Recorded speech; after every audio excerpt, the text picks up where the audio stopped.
वो एक perfect student था, शांत, विनम्र, हर टेस्ट में टॉप करता था और बहुत सिंपल जिंदगी जीता था। लेकिन फिर भी सब उसका बहुत सम्मान करते थे। उसकी जिंदगी एकदम सही चल रही थी, जब तक कि एक नया लड़का स्यूचान स्कूल नहीं आया। टीचर ने उसे क्लास में इंट्रोड्यूस किया। यह national high school boxing champion है। पूरा क्लास चौंक गया, लेकिन वो का चेहरा एकदम सफेद पड़ गया, जैसे किसी भूत को देख लिया हो। जैसे ही टीचर क्लास से बाहर निकला, स्यूचान ने अपना दबदबा दिखाना शुरू किया। उसने क्लास के कुछ ताकतवर बच्चों को पीटना शुरू कर दिया ताकि क्लास में डर बना सके। फिर उसकी नजर वू पर पड़ी। क्लास की प्रेसिडेंट ने बीच में आकर रोकने की कोशिश की, लेकिन स्यूचान ने उसे जोर से थप्पड़ मारकर साइड में कर दिया। वू ने उससे हाथ जोड़कर मिन्नत की कि प्लीज रुक जाओ, लेकिन मारपीट चालू रही। असल में स्यूचान वू को मिडिल स्कूल में बहुत बुरी तरह तंग करता था। यही वजह थी कि वो उससे इतना डर गया था। वो जमीन पर गिर पड़ा। धीरे धीरे उसकी आंखें बंद होने लगी। उसी वक्त जमीन पर पड़ा एक पेन उसकी नजर में आया। वो बिना सोचे समझे उसकी तरफ हाथ बढ़ाता है। उसकी आंखों में एक चिंगारी सी थी। स्यूचान अब भी मुस्कुरा रहा था और बोला, चलो मारो मुझे,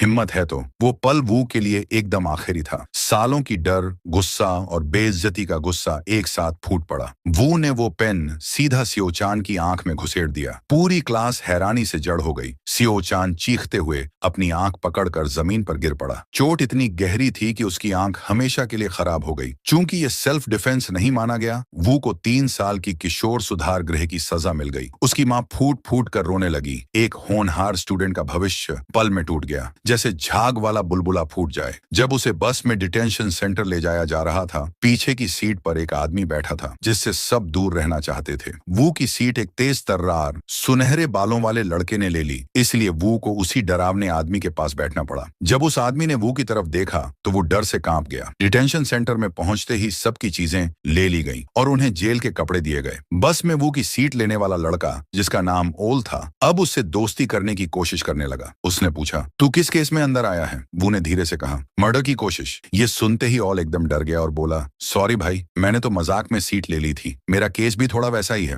लेकिन बाद में पता चला कि ओल बस एक छोटा मोटा चोर था। डिटेंशन सेंटर में 2 पुराने कैदी थे। दोनों के बाल छोटे कटे हुए थे और उन्होंने वहां के नियम बता दिए। जो ताकतवर है वही राजा है, जो नहीं लड़ सकता वो चुपचाप रहो, दिखो भी मत। वहां एक तरफ का लीडर था सांग ह्यब, एक नेशनल जुडो चैंपियन, जबरदस्त फाइटिंग स्किल्स वाला। दूसरी तरफ था वॉन जून, एक बड़ा भारी भरकम लड़का जो अपने साइज से सबको डराता था। फिर था सान योंग, डेजर्ट क्रू का लीडर, दिखने में दुबला लेकिन एक किक से खोपड़ी तोड़ दे। ये डिटेंशन सेंटर असली दुनिया का छोटा रूप था, एक जंगल जहां हर कोई ताकत के लिए लड़ रहा था। हाल ही में वॉन जून और सान योंग, दोनों टॉप डॉग्स, ने एक चाल चली। उन्होंने झूठा झगड़ा किया और कहा कि सांग ह्यब, जो उनका सबसे बड़ा दुश्मन था, ने उनके सिगरेट चुराए और उन पर हमला किया। इससे सांग ह्यब को सॉलिटरी कॉन्फाइनमेंट में डाल दिया गया और अब वॉन जून और सान योंग की खुली चल रही थी। लेकिन एक लड़का ऐसा भी था जो किसी भी ग्रुप में नहीं था और जिससे खुद टॉप डॉग्स भी डरते थे।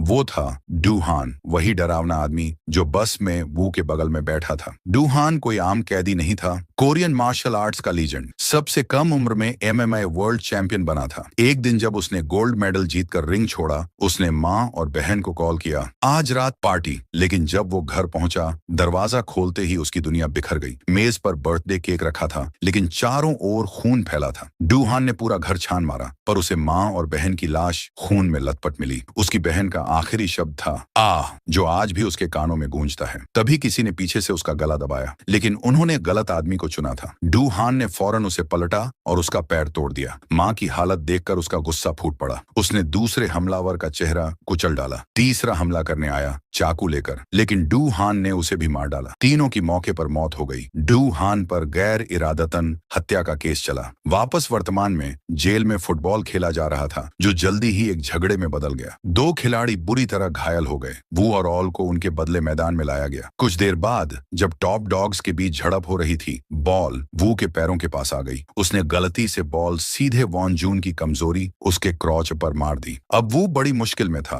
वॉन जून की टीम ने उसे पकड़कर एक कोने में घसीट लिया। वू के जहन में पुराने जुल्मों की यादें लौट आईं वो यादें जो वो भूलना चाहता था। उसी वक्त उसकी नजर एक जानी पहचानी शख्स पर पड़ी, दिग्गज फाइटर डूहान। वो दौड़ते हुए डूहान के पास आया, जैसे कोई डूबता आदमी तिनके का सहारा ढूंढ रहा हो। प्लीज मेरी मदद करो, उसने गिड़गिड़ाते हुए कहा। उसकी आंखों में विनती थी। डूहान ने बाकी कैदियों को शांत होकर पीछे हटने को कहा। गुस्से में वान जून चिल्लाया, हीरो बनने का नाटक मत कर, तू खुद एक कातिल है। वो झपट पड़ा, लेकिन डूहान ने आसानी से वार को चकमा दिया और चेतावनी देते हुए एक तेज मुक्का जड़ा। दूसरा मुक्का लगते ही वान जून बेहोश हो गया। वो हैरानी से देखता रहा, जैसे किसी सुपर हीरो को टीवी से निकलकर हकीकत में देख रहा हो। लेकिन असल जिंदगी कोई फिल्म नहीं होती। उसी दिन से वान जून ने वू को अपनी हिट लिस्ट में डाल दिया, एक शिकार की तरह। ओनेल, जिसके बगल में वू बैठा था, बस सिर हिलाकर बोला, उससे माफी मांग ले वरना बुरा फंसेगा। कुछ दिन बाद वू से मिलने एक विजिटर आया, सियो चान। अब उसका दायां आंख हमेशा के लिए अंधा था। उसकी पढ़ाई रुक चुकी थी, बॉक्सिंग करियर खत्म हो गया था। वो बोला,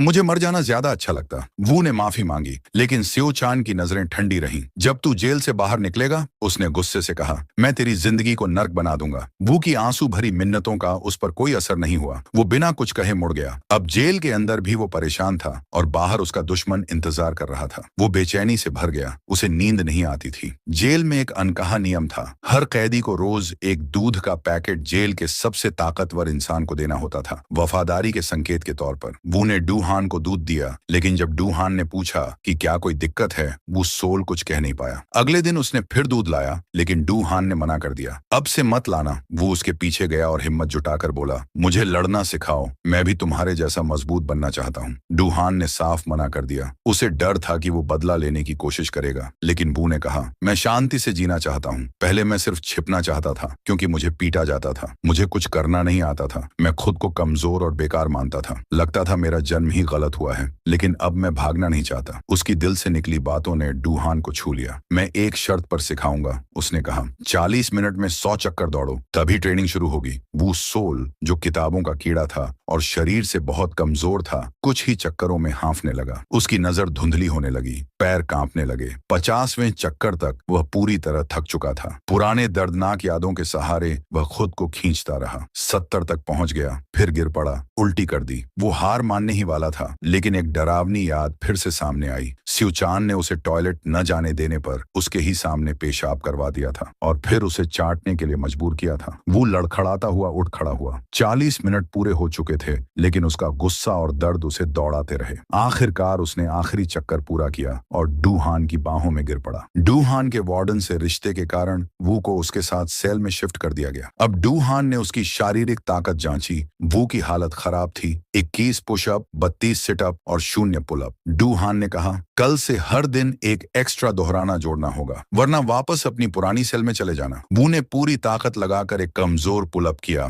और इस तरह कड़ी ट्रेनिंग शुरू हुई। शुरुआत में कुछ पुशअप से ही वो ढेर हो जाता। मुक्के और किक बेअसर थे, लेकिन डूहान की सख्त ट्रेनिंग में वो रोज बिना रुके मेहनत करता गया। धीरे धीरे उसके मुक्कों में ताकत आने लगी, उसके पैर मजबूत हुए। डूहान ने उसे ज्यादा खाने के लिए कहा। खाना भी ट्रेनिंग का हिस्सा है। पहले बाकी कैदी उसका मजाक उड़ाते, लेकिन जल्द ही उसकी मांसपेशियां उभरने लगी, ताकत बढ़ने लगी। अब ट्रेनिंग में मार खाना भी शामिल हो गया था। हर मुक्का, हर गिरावट एक सबक थी। धीरे धीरे कमजोर और डरा हुआ वो सोल एक फाइटर बन गया। रात को भी वो ट्रेनिंग करता। 1000 मुक्के मारने के बाद जब वह थका हुआ मुड़ा तो देखा डूहान सो गया था। मैंने कर लिया, वू ने कहा, लेकिन डूहान ने कुछ नहीं देखा था। उसने फिर से शुरू करवाया। उधर सियोचान सड़कों पर भटक रहा था। एक कार ने हॉर्न मारा, वो नहीं हटा। गैंगस्टर उसे गालियां देने लगे। सियोचान ने उनकी कार का शीशा तोड़ दिया। 2 आदमी उसे सबक सिखाने उतरे, लेकिन वो उन पर टूट पड़ा। सबको बुरी तरह पीट दिया। गैंग लीडर वू योंग ने उसे देखा और गैंग में शामिल होने का ऑफर दिया। सियोचान ने उसे गाली दी। वू योंग ने उसकी अंधी आंख देखी और उसका बचाव पक्ष में तमाचा मारा, यह दिखाने के लिए कि वो कितना चालाक है। मैं तेरी ताकत का सही इस्तेमाल करूंगा, उसने कहा।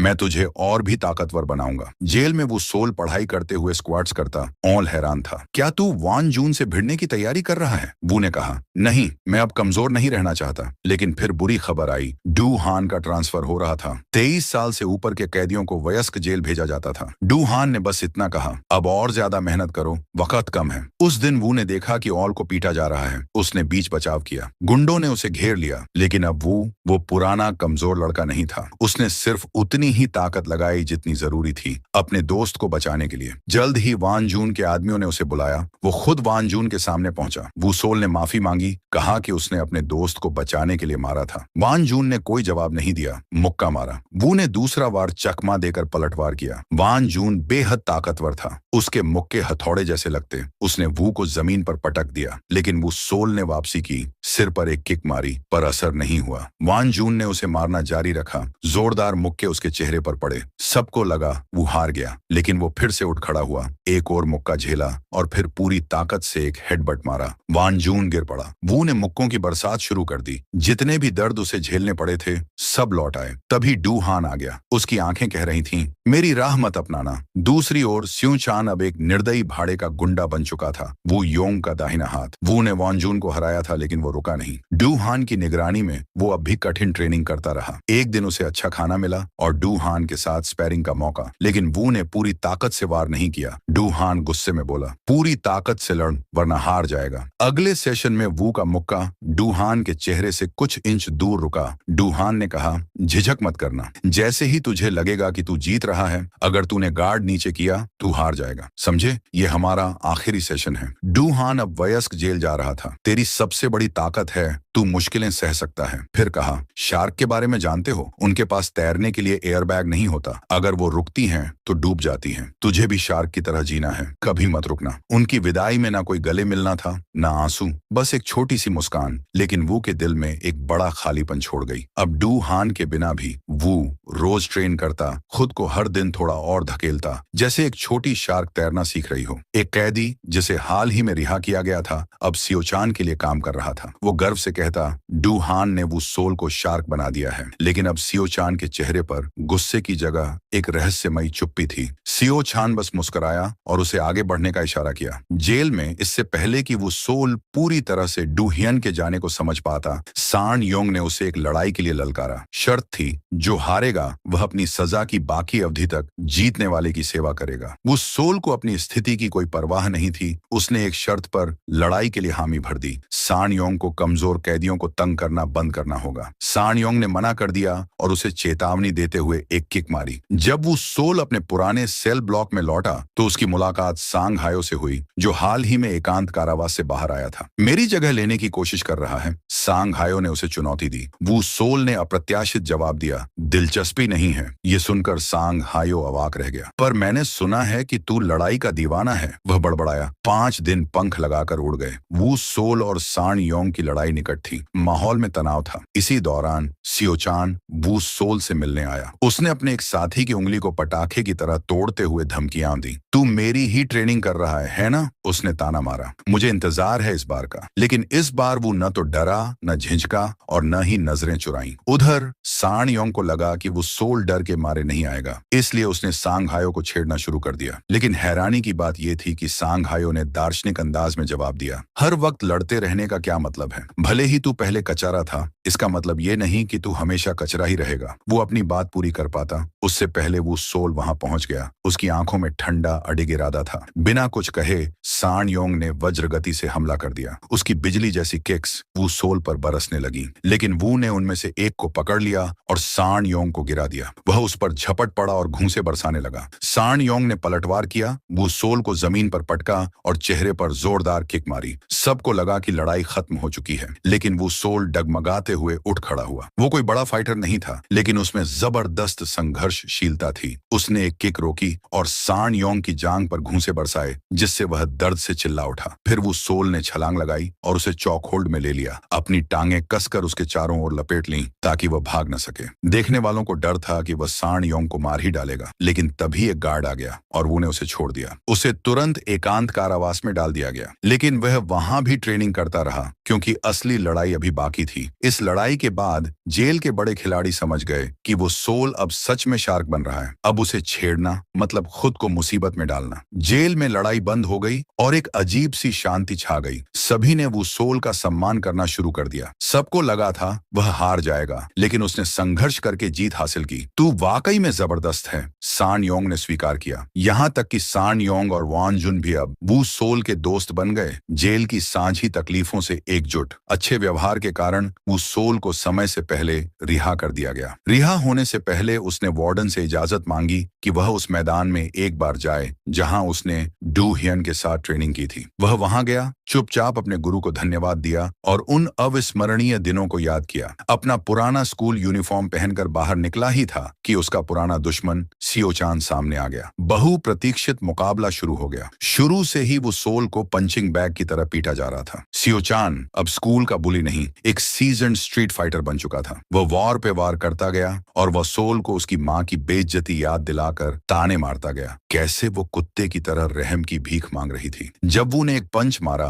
तो सियो चान बौखला गया। घूंसे, घुटने और आखिरी में एक हैमकर से वार कर दिया। जैसे ही वो गिरा उसे डू हियन की बात याद आई। शार्क कभी रुकती नहीं। उसका फाइटिंग स्पिरिट दोबारा जाग उठा। वह खड़ा हुआ और पलटवार करने लगा। फिर उसने कॉर्कस्क्रू पंच लगाया, एक आत्मरक्षा की तकनीक जो डू हियन ने सिखाई थी। वो सीधा सियो चान की बाईं आंख पर पड़ा। सियो चान गुस्से से दहाड़ा, लेकिन वू ने उसे नीचे गिरा दिया। दोनों थक चुके थे। अब ये एक धैर्य की लड़ाई बन चुकी थी। सियो चान की इच्छा शक्ति वो सोल की दृढ़ता के सामने टिक न सकी। आखिरकार उसने हार मान ली। वो सोल चुपचाप वहां से चला गया, जबकि सियो चान हार की जलन में सुलगता रह गया। रिकवर करने के बाद वो की पहली मंजिल थी जेल डू हियन से मिलने। डू हियन उसे देखकर खुश हुआ, लेकिन वो के मन में एक सवाल था। क्या तुमने कभी सच में शार्क देखी है? हाँ, टीवी पर, डू हियन बोला। मैं एक्वेरियम गया था शार्क देखने, वो ने कहा। और तुम जानते हो क्या? वो मुश्किल से हिल रही थी। तुमने कहा था शार्क हमेशा तैरती रहती हैं, यहाँ तक कि नींद में भी, बट मैंने तो उन्हें आराम करते देखा। सच में? अजीब है, डू हियन ने कहा हैरानी से।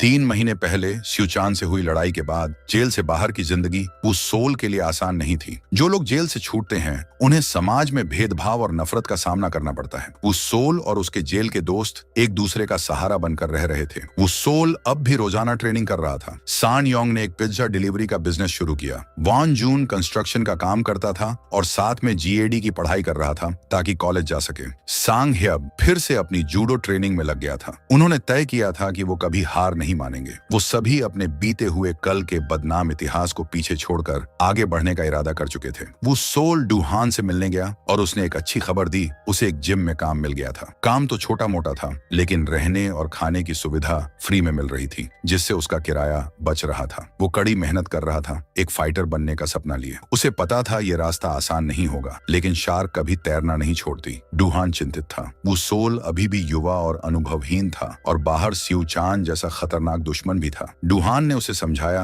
अपने जज्बातों को अपने फैसले पर हावी मत होने देना। मेहनत करो, मैं तुम्हारे साथ हूँ। जिम में वो सोल फर्श साफ कर रहा था, तभी एक घमंडी गोरे बालों वाला फाइटर आया। उसकी लड़ने की शैली बहुत खतरनाक थी और वो ऐसे लड़ता था जैसे सामने वाले को मार ही देगा। सभी स्पैरिंग पार्टनर उससे डरकर भाग चुके थे। थक हार कर ट्रेनर ने वो सोल की ओर इशारा किया। वो फाइटर हंसते हुए बोला, तू बनेगा मेरा पंचिंग बैग? अगर तू किसी प्रो फाइटर को हरा दे तो शायद तुझे प्रमोट कर देंगे। वो सोल जैसे ही रिंग में घुसा, वो सोल ने उसकी पहली जोरदार चाल से बचाव किया। ट्रेनरों ने उसे सुरक्षा घेर दिया, लेकिन उसने सिर्फ ग्लव्स लिए और बाकी सब मना कर दिया। फाइटर गुस्से में पागल हो गया और जबरदस्त हमले करने लगा। शुरू में वो सोल ने डिफेंस पर ध्यान दिया और मार झेली, लेकिन फिर एक मौका देखकर उसने जवाबी हमला किया। उसके घूंसे जोरदार थे और पूरी जिम चुप हो गई। वो फाइटर दर्द में चिल्ला उठा। उसे उसी रात एक बड़ा मैच लड़ना था। जिम मालिक बहुत गुस्से में था। उसने वो सोल को जमकर डांटा और सांग ह्यब को कहा कि उसे फौरन निकाल दो। असल में वो फाइटर सांग वूल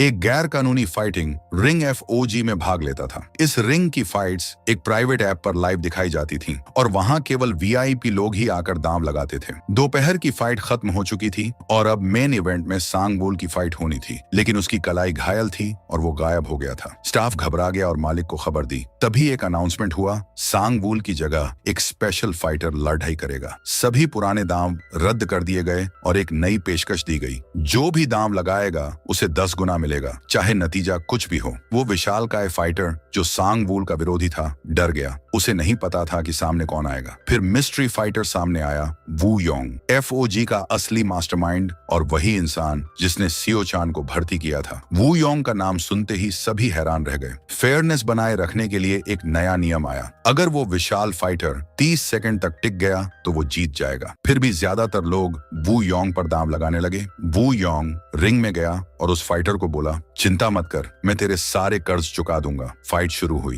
पहले एक जोरदार मुक्का उसकी पसलियों पर, फिर 2 घूमते हुए किक उसके चेहरे पर और फिर एक जोरदार हथौड़ा जैसा पंच। वो फाइटर 10 सेकंड में गिर गया, लेकिन वो योंग रुका नहीं। उसने कहा, अभी 20 सेकंड बाकी हैं। अगली सुबह वो सोल ने देखा कि वान जून उदास होकर एक लंगड़े आदमी को पैसे लौटा रहा था। असल में जेल से पहले वान जून एक कर्ज वसूलने वाला था। उसने किसी को इतना तंग किया था कि वो इंसान बिल्डिंग से कूद गया और उसकी टांग टूट गई। वान जून को बहुत पछतावा था, पर अब कुछ नहीं कर सकता था। उसी दिन वू सोल अपने पुराने जेल दोस्तों से मिला। सांग ही अब नहीं आ सका। वान जून अब भी दुखी था, लेकिन वो सोल की पॉजिटिव सोच से उसका मूड थोड़ा बेहतर हो गया। सान योंग और वान जून आपस में झगड़ने लगे, क्योंकि वान जून अक्सर सान योंग के पिज्जा शॉप में बिना पैसे दिए पिज्जा खा जाता था। झगड़े में सान योंग ने बता दिया कि वान जून की छोटी बहन बहुत खूबसूरत है। फिर दोनों ने वू सोल से पूछा, हम में से ज्यादा हैंडसम कौन है? वू सोल ने कूटनीति से जवाब दिया, तुम दोनों ही अपने अपने तरीके से अच्छे दिखते हो। तभी वू सोल का सिर दर्द करने लगा। वहीं उसकी बचपन की दोस्त जिही आ गई, जो वान जून की ट्यूटर भी थी। उसने एक ही घूंट में अपनी ड्रिंक खत्म की। फिर चारों दोस्तों ने मिलकर खुशी में टोस्ट किया। सान योंग ने देखा कि वू सोल प्यार से जिही को देख रहा था। फिर बाद में अचानक वो योंग ने अपनी कार रोकी और गुस्से में सड़क पार कर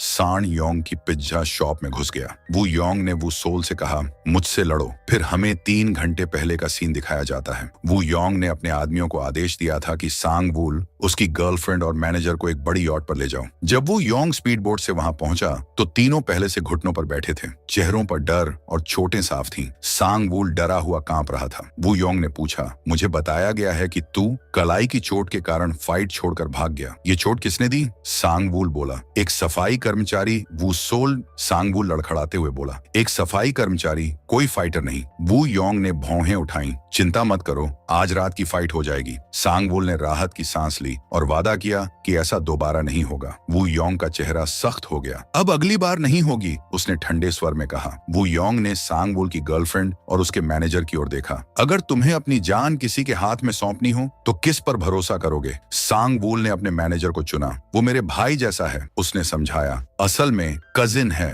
मैनेजर डर से कांपने लगा। वू योंग बोला, अगर तुम 10 सेकंड तक चुप रह सको तो तुम्हारे कजिन की जान बख्श दूंगा। मैनेजर की चीखें वू योंग के बोल खत्म होने से पहले ही गूंजने लगी। सांग वूल ने घबराकर रहम की भीख मांगी, लेकिन तीनों को समंदर में फेंक दिया गया। वू योंग के आदमियों ने रिपोर्ट दी कि जिसने सांग वूल को घायल किया था वो वही सफाई कर्मी था जिसने सियो चान की आंखें फोड़ दी थी। वू योंग को सियो चान की जेल में नाकाम बदला लेने की कोशिश के बारे में भी पता था। सियो चान तुरंत वू योंग के पास गया। मुझे उससे लड़ने दो, उसने मिन्नत की। वू योंग को अंदाजा नहीं था कि वह कितनी बड़ी मुसीबत को खुला छोड़ रहा है। उधर जिही जब काम से घर जा रही थी, वो सोल ने कॉल किया। घर पहुंचते ही मुझे मैसेज करना, उसने कहा। तुम मेरे बॉयफ्रेंड जैसे बर्ताव कर रहे हो, जिही ने हंसकर कहा। उसी वक्त एक गर्भवती महिला का बैग गिर गया। जिही उसकी मदद करने दौड़ी। महिला के कहने पर जिही ने बैग उसकी कार तक पहुंचा दिया। अचानक सब कुछ बदल गया। कोई भारी आवाज गूंजी, क्या तुम जिही हो? उससे पहले कि जिही कुछ समझ पाती,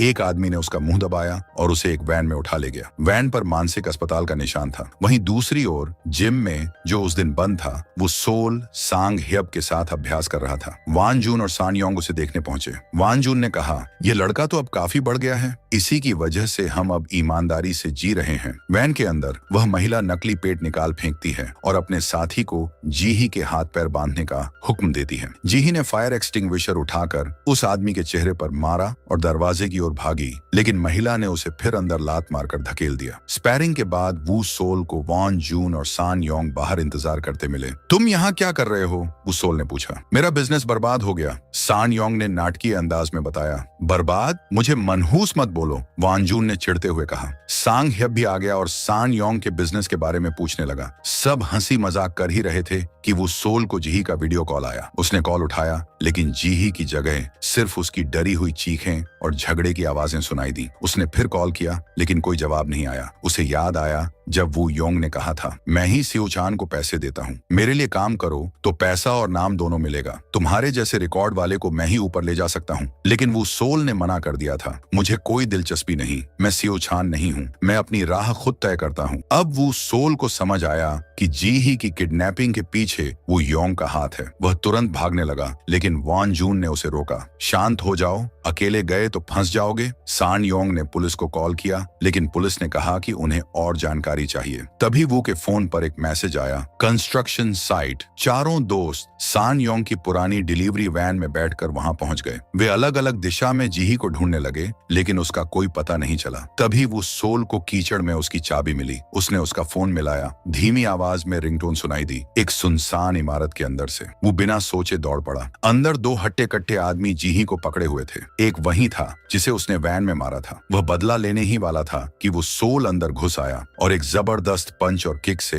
दोनों को बेहोश कर दिया। उसने जल्दी से जीही को खोल दिया, लेकिन जीही ने कहा, भागो जल्दी, पर उसे समझ नहीं आया कि क्यों। तभी कई गुंडे डंडे और लोहे की रॉड लेकर अंदर घुस आए। उनके पीछे पीछे वही महिला आई जिसने नकली पेट पहना था। मछली जाल में फंस गई। उसने हंसते हुए फोन पर वू योंग को बताया, हमारे पास वू सोल है, 4 में से 3 मिल गए, बाकी 2 गायब हैं। फोन पर वू योंग की आवाज आई, 3 ही काफी हैं। वू और उसके दोस्तों की आंखों पर पट्टी बांधकर उन्हें एक वैन में फेंक दिया गया। सान योंग और सांग ह्यब ने देखा और पीछा किया, लेकिन वैन तेजी से निकल गई। वैन में वू और उसके दोस्तों को बार बार बिजली के झटके दिए गए जब तक वे बेहोश नहीं हो गए। जब वू सोल को होश आया, वह एक कुर्सी से बंधा हुआ था और उसके सामने वो योंग खड़ा था। मेरे दोस्त कहाँ हैं? उसने गुस्से में पूछा। वो योंग ने उसकी बात अनसुनी कर दी और नकली हमदर्दी दिखाते हुए बोला, तुम ठीक हो? वो सोल का सब्र टूट गया। मुझे परवाह नहीं, मेरे दोस्त कहाँ हैं? वो योंग ने उसकी गर्दन पर चाकू रख दिया। जानते हो अफ्रीका में बच्चों को कैसे सोल्जर बनाते हैं? उन्हें आंखों पर पट्टी बांधकर हाथ में बंदूक दे देते हैं, फिर किसी को गोली चलाने को कहते हैं। जब पट्टी हटती है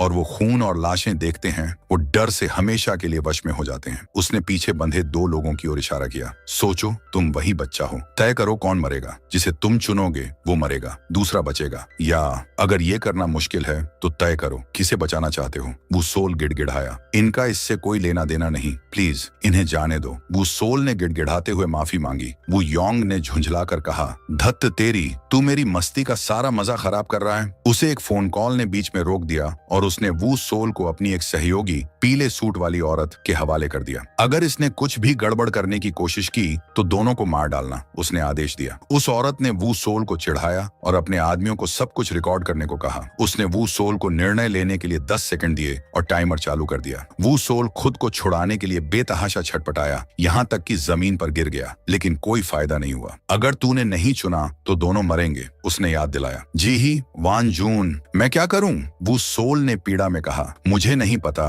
क्या करना है। टाइमर 0 पर पहुंच गया। उस औरत ने ठंडेपन से चाकू को वान जून के पेट में घुसेड़ दिया। इस पल को याद रखना, उसने फुफकारते हुए कहा और फिर से चाकू उठाया। लेकिन पहले वार में गलती से वान जून की रस्सियां कट गईं। उसने चाकू पकड़ लिया और औरत को जमीन पर पटक दिया। उसका साथी उस पर झपटा, लेकिन वान जून ने उसे भी जल्दी से निपटा दिया। वो औरत फिर से झपटी, लेकिन वान जून ने चाकू छीन लिया और एक घूंसे से उसे बेहोश कर दिया। उसने तुरंत जीही और वो सोल को आजाद किया। एक छोटा चाकू मुझे नहीं रोक सकता, उसने मजाक में कहा। तीनों उस भूल भुलैया जैसे इमारत से भाग निकले, हर मोड़ पर गार्ड से बचते हुए। पीले सूट वाली औरत होश में आ गई, अलार्म बजाया और अपने आदमियों को आदेश दिया, अगर तुमने उन्हें वापस नहीं लाया तो तुम सब मारे जाओगे। गुंडों से घिरे वो सोल और वान जून ने जानवरों की तरह लड़ाई लड़ी, लेकिन वो संख्या में कम थे और थकने लगे थे। वान जून को बार बार पेट पर चोट लगी, वहीं वो सोल को पीछे से गला घोंटा गया। जीही के सही समय पर हस्तक्षेप ने लड़ाई की दिशा बदल दी, लेकिन भागना आसान नहीं था। गुंडों की एक और लहर आई। जख्मी वान जून ने वो सोल से कहा, तुम जीही को लेकर भागो, मैं इन्हें रोकूंगा। उसने एक लोहे की पाइप उठाई और आखिरी लड़ाई के लिए तैयार हो गया। वो सोल और जीही बेसमेंट तक पहुंचे, लेकिन वहां एक और गिरोह उनका इंतजार कर रहा था। तभी सान योंग और सांग ह्यब वहां पहुंचे जैसे कोई फरिश्ते, और उन्होंने झटपट गुंडों को हराया। वो वान जून को ढूंढने दौड़े और देखा कि उसने अकेले ही सारे हमलावरों को हरा दिया था। तुम लोग देर से आए, उसने हंसते हुए कहा, लेकिन अभी भी मेरी ताकत बाकी है। वो सभी वैन में चढ़े और गुंडों की घेराबंदी को तोड़ते हुए वहां से निकल गए। तभी उन्हें वान जून की गंभीर चोट का एहसास हुआ। वो बहुत खून बहा चुका था। उसने एक नोटबुक निकाली जिसमें उन 31 लोगों की लिस्ट थी जिनसे उसने माफी मांगनी थी। पक्का कर लो कि उन्हें मेरी माफी मिल जाए, उसने कांपती आवाज में कहा। और माफ करना वो सोल, मैं किसी कचरे की तरह नहीं मरना चाहता था। उसने वो सोल की बाहों में आखिरी सांस ली। कुछ दिन पहले वो सोल ने वान जून को एक आदमी से माफी मांगते देखा था, लेकिन वो उसे माफ नहीं कर पाया था। वो सोल ने उसे ढांढस दिया था और वान जून ने उसे वही नोटबुक दिखाई थी। मुझे कुछ लोगों के चेहरे भी याद नहीं, लेकिन मैं दिल से माफी मांगूंगा। चाहे वो माफ करें या नहीं, वो उनका फैसला है। शायद उन्हें भी वक्त लगे जैसे मुझे लगा। थैंक्स वो सोल, तुमने मुझे हिम्मत दी। फिर दोनों अपनी पुरानी मस्ती में लग गए थे। अब वो सब एक याद बन चुका था। वो सोल वान जून की तस्वीर के सामने खड़ा था, खुद को दोषी मानते हुए। तभी एक लड़की दौड़ती हुई आई और उसे जोर से थप्पड़ मारा। तू वो सोल है, वो चीखी। जब वान जून मरा, तू कहाँ था हरामी? वो क्यों मर गया और तू क्यों जिंदा है? उसे वापस ला। वो थी वान जून की छोटी बहन यान जिन। वो सोल घुटनों पर गिर गया, माफी मांगते हुए। उसे किसी के कुछ कहने की जरूरत नहीं थी, वो पहले ही खुद को दोष दे रहा था। यान जिन वान जून की तस्वीर के सामने रोती रही और उसे कोसती रही। वो सोल खुद को माफ नहीं कर पा रहा था। मुझे मना नहीं करना चाहिए था, वो बड़बड़ाया। मुझे उनके लिए काम करना चाहिए था। अगर मैं करता तो वान जून आज जिंदा होता। मैंने उसे मारा है, मुझे मरना चाहिए था। सान योंग ने गुस्से में कहा, ये तेरी गलती नहीं है। वान जून ने खुद कहा था, तू पहला इंसान था जिसने उसे इंसान जैसा महसूस कराया। तू ही था जिसने उसे जीईडी की पढ़ाई करने की प्रेरणा दी। अगर तू खुद को दोष देता रहा तो वो शांति से कैसे रह पाएगा? यान जिन चुपचाप सुनती रही।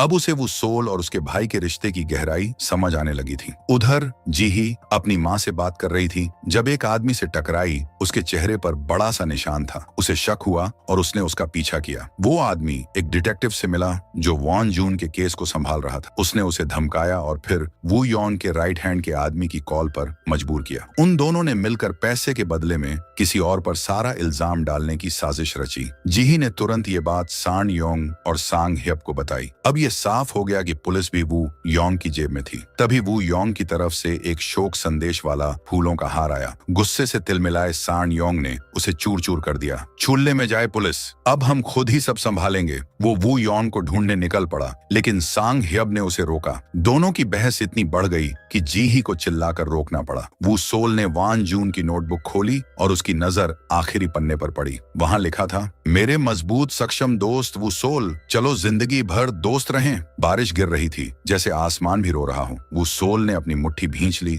और फुसफुसाया, अलविदा दोस्त। अब वो बदला लेने के लिए तैयार था, लेकिन इस बार बिना योजना के नहीं। अचानक यान जिन ने उनके साथ जुड़ने की इच्छा जताई। स्वीकार होने के लिए उसे एक परीक्षा पास करनी थी। उसने अकेले ही तीनों आदमियों को धूल चटा दी, बड़ी आसानी से। वो एक जबरदस्त ताकत बनकर सामने आई। फिर वो वान जून की तस्वीर की ओर देखती रही। उनके चेहरे संकल्प से कठोर हो गए। उन्होंने कसम खाई, चाहे तूफान भी आ जाए हम नहीं रुकेंगे। उनकी पहली प्राथमिकता सबूत ढूंढना था। जीही को याद आया कि वह औरत सब कुछ रिकॉर्ड कर रही थी। जरूर कहीं न कहीं वह रिकॉर्डिंग मौजूद होगी। यान जिन ने स्वयं को डिलीवरी ड्राइवर बनाकर वू योंग के मुख्यालय में घुसपैठ करने का प्रस्ताव दिया। सान योंग ने चारों ओर कैमरों से लैस एक पैकेज तैयार किया और उसे ब्रॉडकास्टिंग रूम के लिए संबोधित किया। सुरक्षा बहुत कड़ी थी, इसलिए उन्होंने वू योंग का विजिटिंग कार्ड जो उसने वू सोल को दिया था पैकेज पर चिपका दिया। गार्ड्स ने मान लिया कि यह उनके बॉस के लिए है, इसलिए उन्होंने बिना किसी सवाल के उसे अंदर जाने दिया। टीम ने कैमरों की निगरानी की और बिल्डिंग की बनावट का अध्ययन किया। पैकेज ब्रॉडकास्टिंग रूम तक पहुंच गया, जहां एक चश्मा पहने तकनीशियन कैमरों और लाइव स्ट्रीम का संचालन कर रहा था। वह जिज्ञासु तो था, पर बॉस का पैकेज खोलने की हिम्मत नहीं हुई। जैसे ही उन्होंने अपना लक्ष्य निर्धारित किया, टीम ने कार्यवाही शुरू कर दी। सान योंग ने वैन को सीधे इमारत में घुसा दिया। बैरियर को तोड़ते हुए ये एक ध्यान भटकाने वाला हमला था। जैसा कि अपेक्षित था, गार्ड्स ने वैन को कैमरे पर देखा और किसी को जांचने भेजा, लेकिन वाहन खाली निकला। तभी वैन के अंदर रखे एक माइक्रोवेव ओवन में विस्फोट हो गया, जिससे फायर अलार्म बज उठा। यह योजना सफल रही। टीम पहले ही इमारत के अंदर पहुंच चुकी थी। उन्होंने दो दलों में विभाजित होकर काम किया, वू सोल और सांग ह्यब तथा सान योंग और यान जिन। एक दल हमलों को झेलेगा, दूसरा दुश्मनों को गिराने पर केंद्रित रहेगा। गति ही कुंजी थी। गुंडे इन चारों के सामने टिक नहीं पाए और जल्द ही पराजित हो गए। वो ब्रॉडकास्टिंग रूम खोजने निकल पड़ा, जबकि बाकी तीनों रास्ता साफ करने में लगे रहे। गुंडे लगातार आते रहे, पर वे डटे रहे। वू ने जल्दी ही ब्रॉडकास्टिंग रूम खोज निकाला। उसने तकनीशियन को पकड़कर कंप्यूटर फाइल्स खोलने को मजबूर किया, लेकिन उस दिन की रिकॉर्डिंग फोल्डर खाली थी। वो योंग अपने मॉनिटरों पर सब कुछ देख रहा था। उसके चेहरे पर एक घमंडी मुस्कान थी। सब उसकी योजना के अनुसार हो रहा था। उसने पीली पोशाक वाली औरत और उसके आदमियों को जांच के लिए भेजा। जब वो सोल लौटा, टीम ने अधिकतर गार्ड्स को हरा दिया था। तभी वो योंग ने उस दिन का वीडियो चला दिया, जिसमें वह दया की गुहार लगाता दिखा और वह क्षण जब महिला ने वान जून को चाकू मारा। यह देख टीम का खून खौल उठा। उसी समय पीली पोशाक वाली महिला अपने साथियों के साथ वहां आ धमकी। वो सोल, वह चिढ़ाते हुए बोली, तुम कैमरे पर अच्छे लगते हो। उसने लिफ्ट की ओर इशारा किया। अगर फुटेज चाहिए तो चले जाओ। उसके आदमियों ने वो सोल को रास्ता दे दिया। वो सोल बिना झिझक लिफ्ट में चढ़ गया। उसे पता था वह क्या चाहती है। वो सोल के जाने के बाद कैनन ने अपने आदमियों को पार्किंग खाली करवाने भेजा और खुद वह चेहरा कटा आदमी और पीली औरत अंदर के हमलावरों से निपटने लगे। यान जिन ने जैसे ही महिला को देखा उसे पहचान लिया, वही जिसने उसके भाई को मारा था। यान ने उसे जोरदार मुक्का मारा, उसकी नाक तोड़ दी। सांग हेब ने कैनन का सामना किया और सान योंग ने चेहरा कटे आदमी से लड़ाई शुरू की। उधर वो सोल ने अपनी कलाई की पट्टियां हटा दी, एक क्रूर युद्ध के लिए तैयार। उसकी आंखों में आग जल रही थी। आखिरकार वो सोल और वो योंग आमने सामने थे। वो योंग ने दो विकल्प दिए, या तो वीडियो वाली यूएसबी लेकर चले जाओ या वान जून की मौत का बदला लो। वो सोल ने यूएसबी की ओर हाथ बढ़ाया, पर वो योंग इतनी आसानी से उसे नहीं जाने देने वाला था। अब किसकी बारी है? उसने ताना मारा। परिवार ज्यादा प्रेरणा देता है या दोस्त? तुम ऐसा क्यों कर रहे हो? वो सोल ने पूछा। क्योंकि ये मजेदार है, वो योंग हंसा। वो सोल झपट पड़ा, पर वो योंग उससे कहीं बेहतर फाइटर था। पहले तो वह वो सोल से खेलता रहा, फिर उसकी मारक ताकत बढ़ गई। नीचे लड़ाई और भयंकर हो गई। महिला ने यान जिन के चेहरे पर चाकू चला दिया। क्रोधित यान ने उसका चाकू दूर फेंका, बाल पकड़कर उसका सिर बार बार जमीन से पटका, फिर जोरदार अपरकट से उसे बेहोश कर दिया। दोनों भारी शरीर वाले मर्द भिड़ गए। एक दमदार लड़ाई। चेहरा कटा आदमी ने सान योंग का पैर तोड़ दिया। ऊपर वो योंग वो सोल को पीटता रहा, वाइन पीते हुए बार बार वीडियो चलाकर उसे ताना मारता रहा। वो सोल लगभग हार मान चुका था, लेकिन उसे वान जून के शब्द याद आए, बस इतना ही है तुम्हारे पास। उसकी आत्मा में फिर जान आ गई। उसने वो योंग को गिराकर मुक्कों की बरसात शुरू कर दी। उसने वो योंग की टांग पकड़कर तोड़ने की कोशिश की, पर रुक गया। वो योंग फिर झपटा, पर वो सोल ने उसे ग्लास की दीवार से नीचे फेंक दिया। यान जिन ऊपर पहुंची और सान योंग के साथ मिलकर चेहरा कट्टे आदमी से लड़ी, पर वह बहुत ताकतवर था। उसने यान का हाथ तोड़ दिया। सान योंग ने उसे चौक होल्ड में पकड़ लिया, जिससे यान जिन ने उसे खत्म कर दिया। सांग हेब ने कैनन को मार गिराया। तीनों दोस्त घायल लेकिन विजयी थे। ऊपर वो योंग और वो सोल दोनों थके हुए थे, पर हार मानने को तैयार नहीं। वो सोल ने वो योंग का हाथ पकड़कर तोड़ा। वो योंग जानवर की तरह चिल्लाया और वो सोल को खिड़की से बाहर फेंकने की कोशिश की। वो सोल ने दीवार पकड़ ली, जिससे वो योंग खुद लटक गया। वो सोल ने पूरी ताकत से उसे वापस खींचा। अब मेरे लिए सब खत्म है, वो योंग बोला। वो सोल बदला लेना चाहता था, पर उसने खुद को कातिल नहीं बनने दिया। तुम्हें पछतावा होगा कि तुमने मुझे बचाया, वो योंग फुफकारा। मैं तुम्हारे जैसा नहीं हूँ, वो सोल ने जवाब दिया। वो सोल वहां से चला गया। वो योंग बड़बड़ाता रह गया, मैं हार गया। कुछ समय बाद वो योंग को अवैध जुए के कारोबार और वान जून की मौत में शामिल होने के आरोप में गिरफ्तार कर लिया गया। वो सोल ने वान जून की नोटबुक में लिखे नामों की लिस्ट के अनुसार सभी पीड़ितों से माफी मांगी। कुछ ने उसे माफ किया, कुछ ने नहीं, लेकिन उसने वान जून की अंतिम इच्छा पूरी की। लिस्ट के आखिरी पन्ने पर उसका नाम था। उसने लिखा, मैं माफ करता हूँ वान जून। उसने फुसफुसाया, मैंने तुम्हें बहुत पहले माफ कर दिया था। उसी समय उसके दोस्त मुस्कुराते हुए आ पहुंचे। अब सब खत्म हो गया था। वो सोल ने डूहान से जेल में मुलाकात की। अब मुझे पता है मैं क्या चाहता हूँ। हर बार जब मैं मुक्का मारता हूँ, मैं जिंदा महसूस करता हूँ। मैं लड़ाई से प्यार करता हूँ। अब मजबूरी नहीं, मैं अपने लिए लड़ूंगा। मैं तुम्हारी तरह एक महान फाइटर बनना चाहता हूँ, फिर मैं तुम्हारे साथ लड़ना चाहता हूँ। अगर मुझसे लड़ना है तो तुम्हें दोगुनी मेहनत करनी होगी। डूहान मुस्कुराया। कुछ समय बाद वर्ल्ड MMA रूकी चैंपियनशिप की घोषणा हुई। वो सोल और उसके दोस्तों ने उसमें भाग लेने का सपना देखा, एकदम वान जून की तरह। वो सोल ने अंत में कहा, हालांकि वह जानता था कि शायद उसे माफ नहीं किया जाएगा, फिर भी उसने माफी मांगने का फैसला किया। कभी कभी हमें पता होता है कि हम सब कुछ नहीं पा सकते, फिर भी हमें कोशिश करनी चाहिए। अब मैं सिर्फ जिंदा रहने के लिए नहीं लड़ रहा, मैं असल मायनों में जीने के लिए लड़ रहा हूँ। सीन एक जेल की कोठरी पर कट होता है। वू योंग नीचे वाली बंक पर बैठा दीवार को घूर रहा है। यही कोठरी पहले डूहान की थी, कभी जुए का राजा, अब बस एक और कैदी बन गया था। वीडियो देखने के लिए धन्यवाद। अगर आपको ये वीडियो पसंद आया हो तो कृपया इसे लाइक करें, शेयर करें